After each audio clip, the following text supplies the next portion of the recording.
jaser. Les faits divers avec Maxime Delan. Benoît, le dernier 3/4 d'heure de 2023, avec qui tu le passes? Le plus agréable. Non, c'est toi? C'est moi. OK, je pensais pas à toi. Maxime, je te voyais hocher la tête au propos de Nicole. Ouais, ben, écoute, des féminicides, puis des trucs comme ça. Moi, côté violence conjugale, je pense qu'il faut serrer la vis un petit peu. Tu sais, là, on a vu des trucs de bracelets électroniques. Puis, tu sais, c'est quand... Il y a eu... ça a été implanté, là, les bracelets électroniques. Il y en a 2, je pense, qui ont réussi à les déjouer, si on veut. Ouais. Mais je pense que ça devrait être plus répandu. Je pense pas que les femmes victimes de violences conjugales devraient avoir à vivre dans la peur. Ouais.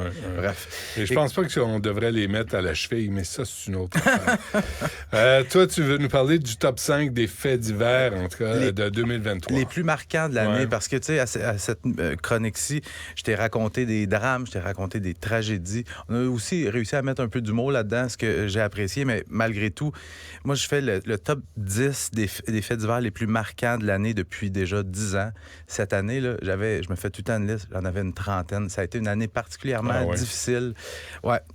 Au numéro 5, policière tuée en service. Toute la communauté policière et la population québécoise qui ont été choqués par le meurtre insensé de la policière de la Sûreté du Québec, Maureen Brault, le 27 mars à Louisville. Maureen Brault, là, il restait 3 quarts de travail à faire sur la patrouille. Elle venait d'être acceptée comme enquêteuse à la division des crimes majeurs. Puis le jour où elle a été tuée, elle devait même pas travailler. Elle a accepté de rentrer en temps supplémentaire. Elle se rend avec son collègue chez Isaac Brouillard-Lessard à Louisville, un gars qui est connu pour avoir des problèmes de santé mentale. Écoute, depuis 2019, ce gars-là avait été reconnu non criminellement responsable 5 fois pour des crimes violents. Selon la commission des troubles mentaux, il représentait encore un grand danger pour le risque, pour la sécurité du public. Donc, Maureen Brault s'est présentée là, tout se passait bien.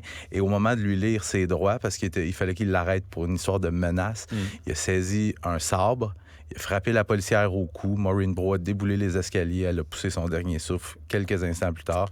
Il a aussi frappé le collègue de Maureen Brault qui, lui, s'en est sorti. Et Pierre-Hugues Boisvenu, depuis des années, parle du criminellement non responsable, où c'est une orgie au Québec. Ouais. Ce type-là, 5 fois, puis là, il était encore en liberté, puis ça a coûté la vie à Maureen Brault. Exactement. J'espère, mais il n'y a personne qui tient les comptes, là.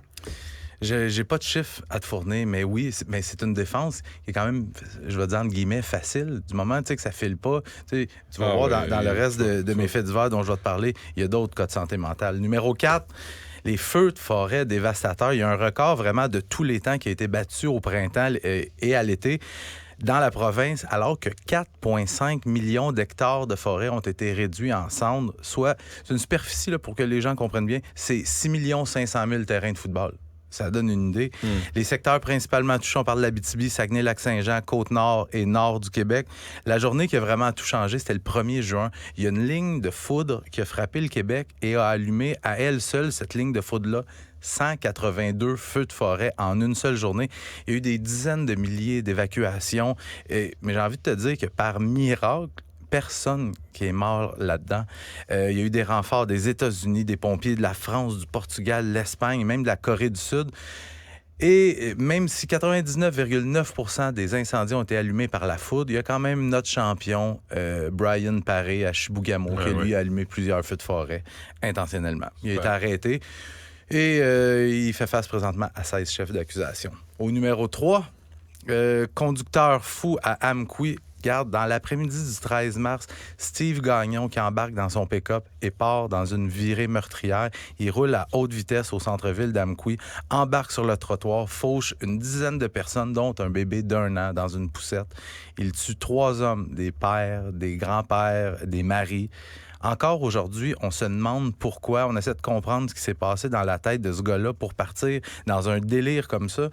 Il faut savoir aussi que dans les heures précédant l'attaque au véhicule bélier, Steve Gagnon, il avait publié une vidéo vraiment troublante sur TikTok où il allait théorie du complot, puis il parlait de la Chine, puis des syndicats. Mais qu'est-ce qui s'est passé pour qu'il embarque dans son pick-up et qu'il ait tué du monde comme ça. 14 chefs d'accusation qui ont été portés contre lui, dont 3 de meurtre prémédité, et il est présentement en attente de son procès, mais on peut penser que l'enjeu de la santé mentale va être encore au cœur des débats judiciaires. Oui, mais c'est sûr que t'as un enjeu de santé mentale. Si tu pognes ton char, tu tues du monde. À un moment donné, est-ce que ça excuse tout? Je sais pas. Poser la question, c'est y répondre aussi. Ouais. Hein? L'hécatombe dans le Vieux-Montréal, numéro 2. Numéro 2. Dans la nuit du 16 mars, il y a un incendie qui se déclare dans un bâtiment patrimonial du Vieux-Montréal. 22 personnes qui sont dans l'immeuble. La plupart dorment à point fermé.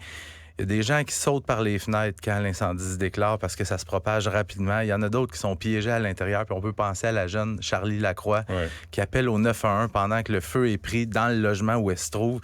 Elle supplie de venir aider, mais la ligne coupe. On peut penser que c'est ses derniers moments.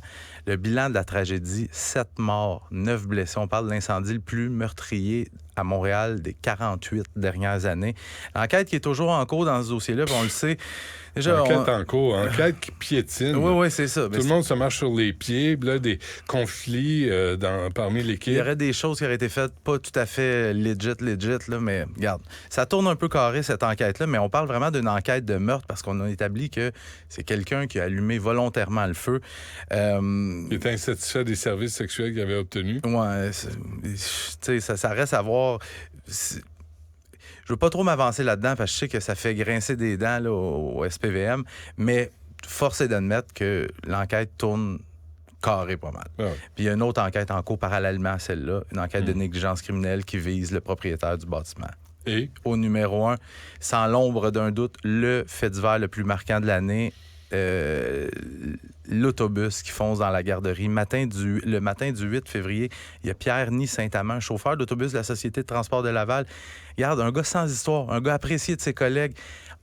On cherche encore aujourd'hui à comprendre pourquoi il est dans un rond-point et là, il fait un virage à 90 degrés. Il s'enligne sur une garderie et il file à pleine allure. Et il encasse l'autobus dans la garderie.